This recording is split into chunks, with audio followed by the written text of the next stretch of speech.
Hello, আগের ভিডিওতে ফায়াজ আমাদের এঁকে দেখিয়েছিল কিভাবে সহজে ঘুড়ি আঁকতে হয়। আজ ফায়াজ আমাদের সেই ঘুড়িটা সুন্দর করে রং করে দেখাবে। চলো দেখি ফায়াজ কিভাবে ঘুড়িটা রং করে। আমরা দেখতে পাচ্ছি ফায়াজ ঘুড়ির এক অংশে হলুদ রং করছে এবং সে অংশের রং যেন বাহিরে না যায় সেজন্য সে হলুদ রং দিয়ে সুন্দর করে বর্ডার করে নিচ্ছে। এটা কিন্তু রং সুন্দর করার একটি নিয়ম। আমরা যে অংশটা রং করতে চাচ্ছি সেই অংশটা প্রথমে সুন্দর করে পেন্সিলের উপরে বর্ডার করে নিব, তারপরে ভেতরের অংশে গাঢ় করে রং করব। তাহলে আমাদের রংটা বাহিরে যাবে না এবং দেখতেও সুন্দর হবে। এরপরে আমরা ভেতরে গাঢ় করে রং করতে থাকব। এখানে দেখো রং করার সময় হলুদ রংটাতে কালো রং লেগে থাকার কারণে ছবিটা ময়লা হয়ে গেল। এজন্য আমরা রং করার আগে রংটা রুমাল বা টিস্যু দিয়ে মুছে পরিষ্কার করে নিব, তারপর রং করব। এতে ছবিটা সুন্দর হবে, নোংরা হয়ে যাবে না। বর্ডার করার পর আমরা পুরো যে অংশটা করছি সেই অংশটা গাঢ় করে রং করতে থাকব। কোথাও ফাঁকা রাখা যাবে না, ফাঁকা রাখলে ছবি দেখতে সুন্দর হয় না।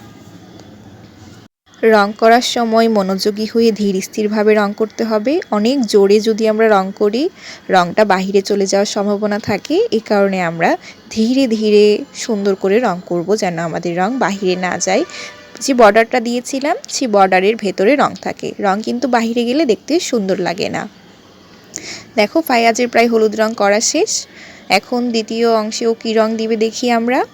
ও দিচ্ছে কমলা কালার রং। দ্বিতীয় অংশটাতে কমলা কালার রং দিয়ে ঠিক আগের মতন আমরা বর্ডার করে নিব, যেভাবে হলুদ রংটা বর্ডার করে নিয়েছিলাম। কমলা কালার রং দিয়ে পেন্সিলের উপরে খুব ধীরে ধীরে সুন্দর করে আমরা বর্ডার করে নিব। সুন্দর করে বর্ডার হয়ে গেলে কি করতে হয় আমরা জানি। দেখো ফায়াজ কি করছে, সুন্দর করে বর্ডার করার পর ভেতরে যে সাদা অংশটা আছে সেখানে গাঢ় করে রং করছে। কিন্তু সেক্ষেত্রে আমাদের মাথায় রাখতে হবে আমরা একটু ধীরে রং করব যেন আমাদের রংটা বর্ডারের বাহিরে না যায়। ভেতরে সম্পূর্ণ অংশটা গাঢ় করে রং করব। যদি কোনো অংশে একটু সাদা থাকে, ফাঁকা থাকে, দেখতে ভালো লাগবে না। আমরা সম্পূর্ণ অংশটাতে গাঢ় করে রং করব। এই অংশটা কালার করা প্রায় শেষ। এখন দেখি ফায়াজ পরবর্তীতে কি কালার দেয়। সুন্দর করেও কালার করছে, দেখো কোনো অংশ ফাঁকা নেই। ফায়াজ কিভাবে রং করছে দেখছো। প্রথমে একটি হালকা কালার দিয়েছে, হলুদ কালার, তারপর দিয়েছে অরেঞ্জ কালার। আমরা সবসময় খেয়াল রাখবো সবচেয়ে হালকা কালার যেইটা আছে সেইটা আগে দেওয়া। এক্ষেত্রে কি আছে, হালকা হলুদ, তারপরে কমলা কালার, তারপর ও দিয়েছে একটা সবুজ রং।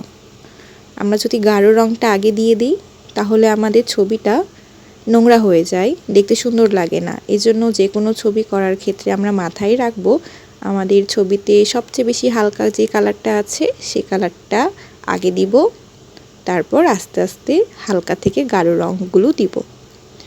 দেখো সবুজ রং দিয়েও ফায়াজ একইভাবে বর্ডার করে নিল।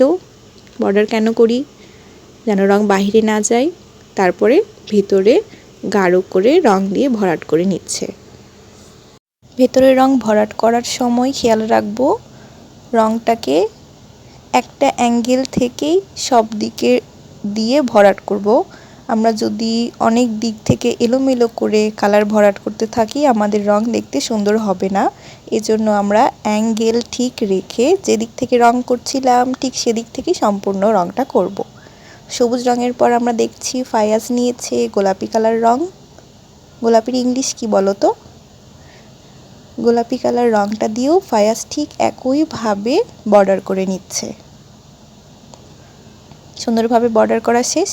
এবার গোলাপি কালার রংটা দিয়েও এক দিক থেকে সম্পূর্ণ যে ত্রিভুজটা আছে সে ত্রিভুজটাতে রং ভরাট করে দিচ্ছে, কোথাও ফাঁকা রাখছে না।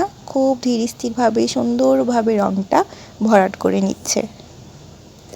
ছবি আঁকার সময় তাড়াহুড়ো করলে হবে না, সুন্দরভাবে মনোযোগী হয়ে ধীর স্থিরভাবে রং করতে হবে। গোলাপি রং করা প্রায় শেষ। এখন আমরা দেখছি ফায়াজ নিয়েছে একটা নীল কালার। এই নীল কালারটা দিয়ে নিচের যে ছোট ত্রিভুজটা আছে সেটা সুন্দর করে বর্ডার করে নিচ্ছে এবং ঠিক একইভাবে আগে যে ত্রিভুজগুলো করেছিল সেইটার মতোই এই নীল কালার যে বর্ডার করেছে এর ভেতরে পুরোটা গাঢ় করে ভরাট করে দিচ্ছে।